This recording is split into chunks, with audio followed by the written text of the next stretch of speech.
Bismillahirrahmanirrahim. Assalamualaikum warahmatullahi wabarakatuh.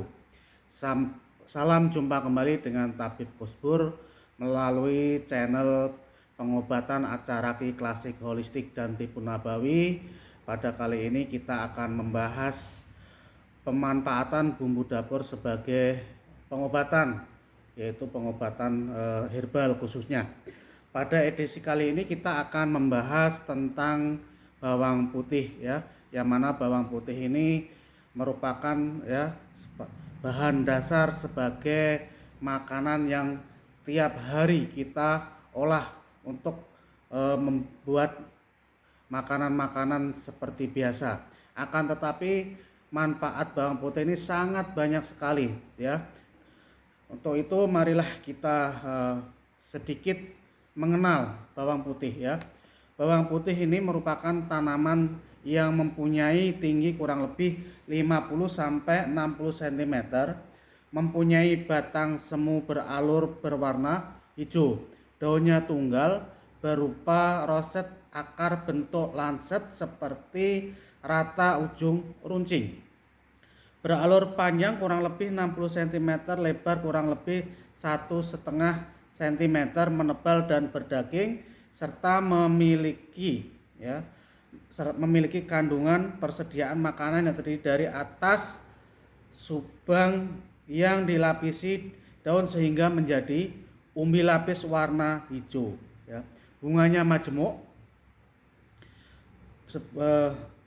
payung, ya, bertongkat panjang dan berwarna putih.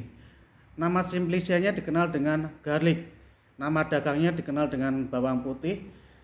Nama daerah di Sumatera, khususnya di Melayu, biasanya dikenal dengan bawang putih. Aceh dikenal dengan lasun, di Minangkabau dikenal dengan dasun, di Batak dengan lasuna, di Lampung dengan bacong landak. Sementara di Pulau Jawa, di Sunda dikenal dengan bawang bodas.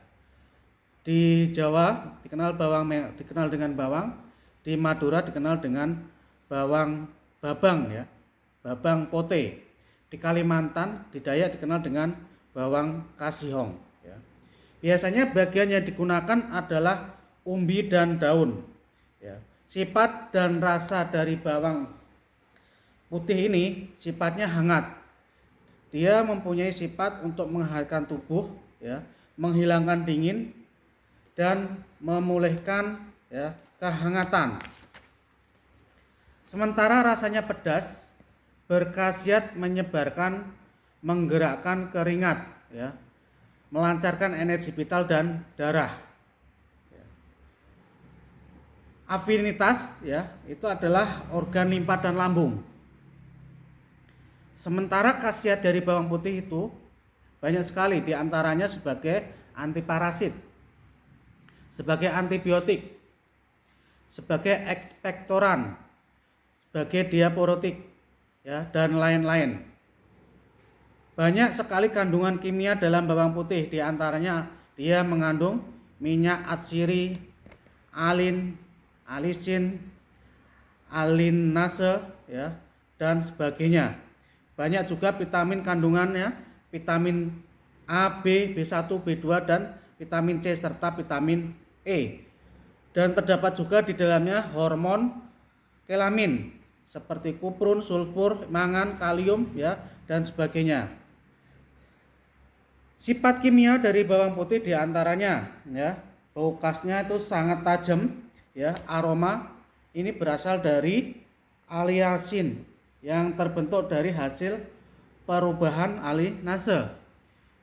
Minyak atsirinya bersifat sebagai antibakteri, ya, dan antiseptik. Sementara kaliumnya bersifat menenangkan dan mencegah hipertensi, ya. Antiseptiknya, ya, sebagai antitumor, antibiotik, merangsang nafsu makan, kemudian menurunkan kadar kolesterol, ya, sebagai menurun kadar kolesterol, ya, mencegah stroke, dan juga sebagai anti diabetes. Ya, banyak sekali daripada kandungan kimia dan sifat farmakologinya. Sementara dalam pengobatan bawang putih ini bisa digunakan untuk mengobati apa saja. Di antaranya bisa untuk mengobati ambeien, ya. Kemudian untuk mengobati cacingan, bisa untuk mengobati flu, pilek, ya. Kemudian gangguan mata, hipertensi, kudis, keracunan, banyak sekali ya, banyak sekali manfaat dari bawang putih ini, ya. Bagaimana cara penggunaannya ya? Biasanya untuk pemakaian di dalam ya, itu kita menggunakan kurang lebihnya 5 gram bawang putih mentah itu untuk setiap hari, bisa dikonsumsi setiap hari ya. Kemudian atau dengan di jus kurang lebihnya 0,3 sampai 0,5 ml jus bawang putih setiap hari ya. Untuk pemakaian luar ya, itu bisa digunakan untuk apa saja? Untuk bisul yang baru tumbuh mengeluarkan berbagai macam kotoran ya, benda tajam ya, seperti kayu, duri dan sebagainya. Kemudian sebagai obat sakit kepala biasanya ditempelkan di dahi ya, ataupun di kepala ya. Beberapa resep yang bisa digunakan diantaranya ya, biasanya untuk penggunaan asma bawang putih ini bisa digunakan untuk penggunaan pengobatan asma, akan tetapi biasanya dikombinasi dengan bumbu dapur yang lain ya.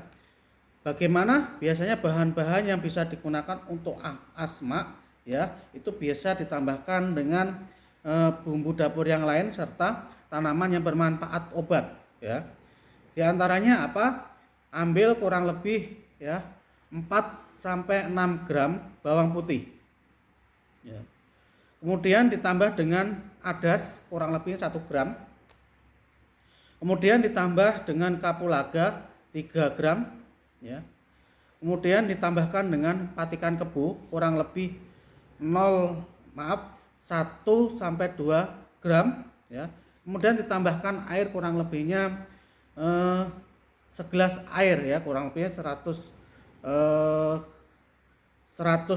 cc lah ya. Bagaimana cara meramunya? Cara meramunya biasanya umbi bawang putih ini, umbinya ya, tanah yang saya sebutkan tadi dicampurkan, dibersihkan terlebih dahulu tentunya ya. Kemudian direbus dengan air kurang lebih yang tadi 100 sampai dengan 120 ml sampai dengan mendidih ya. Lalu tiriskan ya. Bagaimana cara meminumnya? Cara meminumnya biasanya digunakan atau diminum 2 kali sehari ya. 2 kali sehari. 2 kali sehari ya.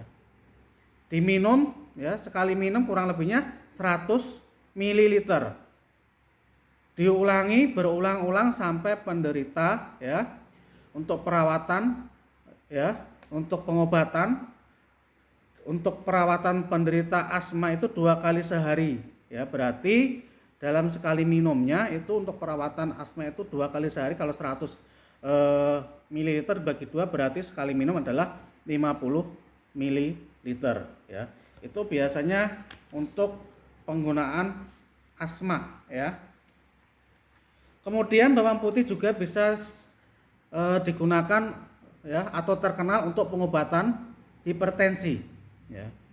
Tetapi tentunya dalam pengobatan secara holistik kita harus ya, tidak semua hipertensi bisa diobati dengan bawang putih. Tetapi bawang putih sangat bermanfaat ya untuk pengobatan bawang putih ya. Untuk pengobatan hipertensi ya. Maaf.